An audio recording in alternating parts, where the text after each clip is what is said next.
기도하겠습니다. 하나님, 정말 연약하고 낮은 자 중에 있던 우리들, 죄인된 우리들을 구원하셔서 하나님의 자녀, 영광스러운 주의 자녀가 되게 하신 은혜 감사드립니다. 너희는 왕같은 제사장, 거룩한 나라, 하나님의 소유된 백성이라고 하셨습니다. 하나님의 그 은혜가 우리에게 또 새로운 가치를 주셨습니다. 오늘 그 가치에 관한 말씀을 나눕니다. 세상이 규정하는 그러한 가치가 아니라 하나님 말씀하시는 그 가치가 회복되는 시간이 되게 해 주옵소서. 우리 주 예수 그리스도의 이름으로 기도하옵나이다. 아멘. 하나님 말씀 나눕니다. 신약성경 고린도전서 7장 22절로 24절 말씀입니다. 합독하겠습니다. 주 안에서 부르심을 받은 자는 종이라도 주께 속한 자유인이요 또 그와 같이 자유인으로 있을 때에 부르심을 받은 자는 그리스도의 종이니라. 너희는 값으로 사신 것이니 사람들의 종이 되지 말라. 형제들아, 너희는 각각 부르심을 받은 그대로 하나님과 함께 거하라. 아멘. 고린도전서 7장 22절로 24절을 본문으로 나의 가치라는 제목으로 은혜 나누도록 하겠습니다. 옛날 사회는 타고난 신분에 의해 가치가 정해졌습니다. 주인이 있고 종이 있었죠. 한국에도 양반이 있고 또 노비가 있고 천민이 있고 그런 계급 사회가 있었습니다. 지금 미국, 인도 같은 경우도 카스트 제도가 있었고 곳곳에 그러한 신분 제도들이 존재했었습니다. 사실 오늘날 우리 현대 사회에도 사람의 가치를 평가하는 그런 일들은 분명히 있습니다. 요즘은 달라진 것 같지만 예전에 한국에서 학생들을 평가할 때 A등급, B등급, C등급 이런 식으로 성적을 중심으로 평가했던 적이 있습니다. 아니 우리 애들이 무슨 돼지고기, 소고기도 아니고 무슨 등급으로 그의 가치를 나누고 평가할 수 있습니까? 여러분은 나 스스로 나의 가치가 무엇이라고 생각하십니까? 스스로 가치 있는 사람이라고 생각하는 사람과 나는 가치가 없다고 생각하는 사람의 차이는 근본적인 차이고 또 삶의 이런 질적인 차이가 분명히 나타납니다. 우리가 먼저 명확히 할 것이 있습니다. 가치를 누가 정하냐는 것입니다. 어떤 물건이 있을 때 그 물건을 판매하는 사람이 가치를 정하기도 하지만 사실은 사는 사람이 정하는 겁니다. 디스카운트 왜 합니까? 안 팔리니까 하는 겁니다. 클리어런스, 재고가 왜 나옵니까? 소비자가 안 사가니까요. 그러면 가격이 낮춰지는 겁니다. 판매하는 사람이 가치를 정하기도 하지만 사는 사람이 사실은 그 가치를 정하는 겁니다. 판매하는 사람이 이건 10불짜리입니다 라고 했지만 사는 사람이 100불을 내고 사면 그건 100불짜리인 겁니다. 여러분 중요한 사실이 있어요. 하나님께서 우리를 사셨다고 그럽니다. 죄의 싹신 사망의 값을 죄가 없으신 예수 그리스도가 십자가에 죽으심으로 그 값을 지불하셨습니다. 속전속량하셨습니다. 그러므로 세상에서 최고의 가치는 예수 믿는 사람들입니다. 돈을 얼마를 가졌건 나의 백그라운드 배경이 어떻든 내가 어떤 가문에서 태어났든 세상에서 가장 최고의 가치는 예수 믿는 사람들이에요. 근데 우리 스스로 우리의 가치를 평가절하하면 안 되는 거예요. 저희 어렸을 때 주일학교에서 이 찬양 정말 많이 불렀습니다. 나는 왕, 나는 왕, 나는 왕자다. 하나님 나라에 나는 왕자다. 공공 나는 공주다. 하나님 나라에 나는 공주다. 이렇게 왕자니 공주니 하나님 나라의 왕자 공주라는 찬양 많이 불렀던 걸로 기억합니다. 우리 크리스찬들이 우리의 가치를 세상이 말하는 그 가치로 우리를 평가절하하고 있어요. 돈으로 평가해요. 사이즈로 평가해요. 아니 우리의 가치가 왜 돈에 의해서, 사이즈에 의해서, 배경에 의해서, 학식에 의해서 우리의 가치가 나옵니까? 우리의 가치는 우리를 핏값으로 주고 사신 바로 예수 생명이 우리의 가치입니다. 이 복음이 회복되는 거, 우리 스스로 이 가치가 회복돼야 되는 것입니다. 본문 22절 합독하겠습니다.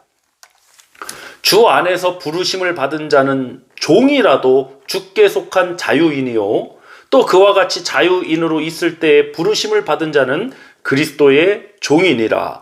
아멘. 주 안에서 종이나 자유자나 같은 존재예요. 차별이 없죠. 구별만 있을 뿐입니다. 세상과의 구별입니다. 본문 23절도 합독합니다. 너희는 값으로 사신 것이니 사람들의 종이 되지 말라. 하나님께서 우리를 값으로 사셨습니다. 속량하셨습니다. 그 값이 무엇으로 지불되었습니까? 십자가에서 예수의 생명으로 그 값이 지불되었습니다. 예수의 생명보다 만인을 구원하는 그 생명의 가치보다 더 귀한 가치가 이전에도 없었고 앞으로도 없습니다. 예수 생명의 가치가 가장 귀합니다. 그런데 우리를 그 생명의 가치로 사셨다는 거예요. 그럼 나의 가치는 예수 생명인 거예요. 근데 우리 크리스찬들마저도 우리의 가치를, 나의 가치는 예수 생명이다, 그렇게 말하지 않고, 그렇게 생각하지 않고, 나는 돈이 없으니까 가치 없는, 나는 뭐 많은 업적을 쌓지 못했으니까 가치 없는 인생을 살았어. 우리가 왜 이렇게 되는 것입니까? 다시 정말 이 진정한 복음을 회복하고 우리의 가치가 회복되어야 합니다. 사랑하는 성도 여러분, 우리의 가치를, 사실 우리가 예수 믿기 전에 우리의 가치는 사망의 값이었습니다. 좀 심한 표현으로, 죄송합니다, 심한 표현으로 똥값이었습니다. 아무것도 아니죠. 사망과 영벌에 처해질 사람들이었습니다. 그러나 하나님의 은혜, 그 크신 사랑으로 인하여 독생자 예수를 주심으로 그를 믿는 자마다 멸망치 않게 하셨습니다. 영생을 얻게 하셨습니다. 그 아들의 생명을 우리에게 주셨습니다. 그 생명으로 저와 여러분을 값을 주고 사셨습니다. 그럼 이제 더 이상 우리는 세상의 어떤 것으로도 비교할 수 없는 가치, 존귀한 존재가 되었습니다. 존귀하신 하나님께서 우리의 가치를 그렇게 만들어 주신 것입니다. 우리가 잘나서, 우리가 많은 업적을 쌓아서 그 가치를 매겨주신 게 아니에요. 예수 생명 때문에 그 가치를 존귀하게 만들어 주신 거예요.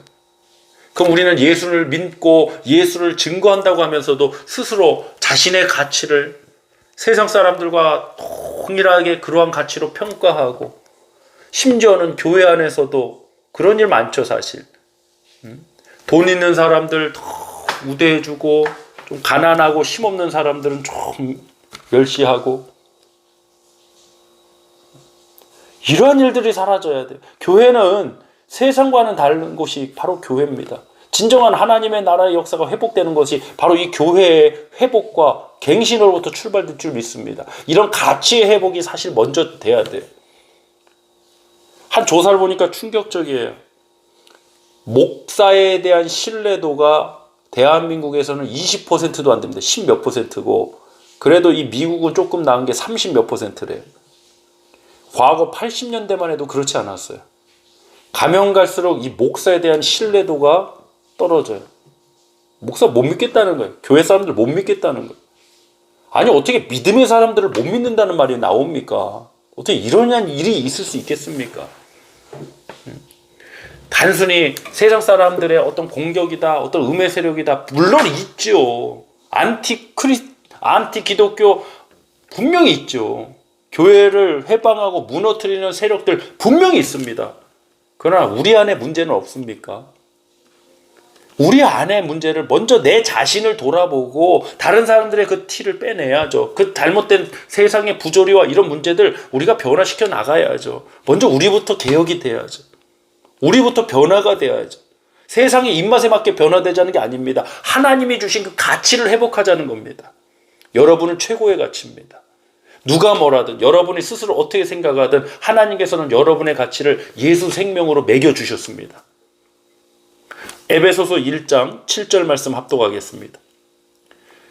우리는 그리스도 안에서 그의 은혜의 풍성함을 따라 그의 피로 말미암아 속량 곧 죄사함을 받았느니라. 우리는 속량 곧 죄사함을 받은 존재입니다. 하나님 은혜의 풍성함을 따라 받았죠. 본문 24절입니다. 시작. 형제들아, 너희는 각각 부르심을 받은 그대로 하나님과 함께 거하라. 아멘.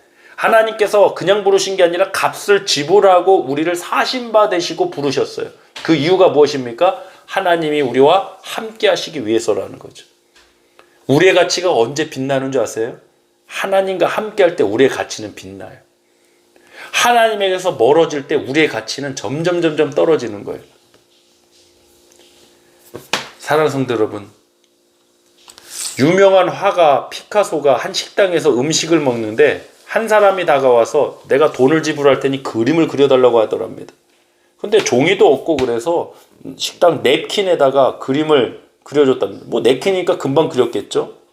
근데 그 그림을 주면서 피카소가 그 그림의 값을 엄청난 값으로 이야기하더랍니다. 그림을 그려달라는 사람이 놀래갖고 피카소에게 이렇게 물어봤대요. 아니, 이렇게 조그맣게 몇 분 그리지도 않고 짧게 그렸는데 어떻게 이렇게 비싸게 그림값을 부릅니까? 암만 피카소라도 이거 너무한 거 아닙니까? 이거 몇 분 그리고서 그렇게 큰 돈을 요구합니까? 그랬더니 피카소가 하는 말이 이거였답니다. 이 그림을 그리는데 몇 분 걸리지 않았습니다. 40년이 걸렸습니다. 그렇지 않습니까? 그 유명한 화가가 되기까지 얼마나 많은 시간 동안 그림을 그리고 단련되었겠습니까? 스스로 자신의 가치를 낮추지 않았다는 거죠. 사랑하는 성도 여러분, 피카소의 그림보다 더 가치 있는 걸작 마스터피스가 바로 구원받은 성도의 가치입니다. 사랑하는 성도 여러분, 우리의 가치를 스스로 낮게 여기고 돈에 의해서 우리의 가치를 규정하려고 하지 마세요. 우리의 가치는 예수 생명이에요. 교회 안에서 그런 시각들, 그런 생각들 분명히 갱신돼야 돼요. 바뀌어야 돼요. 돈으로 사람을 평가하고 사회적 지위로 사람을 평가하고 그건 세상에서 말하는 가치 이야기죠. 우리의 가치는 예수 생명의 가치예요. 억만금을 가진 자라도 예수 생명이 없으면 가치가 없어요. 안타까운 거예요. 불쌍한 거예요. 가련한 거예요. 아무리 헐벗고 굶주리고 가난한 사람으로 보여도 그 안에 예수 생명이 있으면 그의 가치는 예수 생명인 겁니다. 우리가 그 가치가 회복되게 해달라고 이 시간 합심해서 기도하도록 하겠습니다. 하나님 감사드립니다. 우리가 정말 신앙의 가치를 스스로 우리가 예수 생명이라는 그 귀한 가치를 잊고 있는 것은 아닌지요. 정말 세상에서 규정하는 그러한 돈으로 말하고 어떤 지위로 말하고 업적으로 말하는 그러한 가치를 우리도 따라가고 있는 것은 아닌지요. 적어도 우리 교회 안에서만큼은 하나님 정말 예수 생명의 가치로 우리가 서로를 바라보게 해주시고 또 존귀하게 여기게 해주시고 낮은 자세로 서로를 위하고 섬기도록 하나님 우리들을 변화시키고 갱신되고 아버지 새롭게 하여 주시옵소서. 하나님 나 스스로를 낮게 여기고 나 스스로를 비천하게 여기고 가치 없는 자로 여기는 것이 아니라 나는 예수를 믿고 나에게는 예수 생명이 있기 때문에 나는 그 무엇보다도 가치 있는 인생이라는 이 분명하고 확고한 사실이 우리 안에 믿음으로 자리 잡게 하여 주시옵소서. 오늘도 우리에게 주신 그 귀한 은혜 감사드립니다. 모든 은혜, 모든 역사 주님이 주셨음을 믿사오며 우리 주 예수 그리스도의 이름으로 축복하며 기도하옵나이다. 아멘.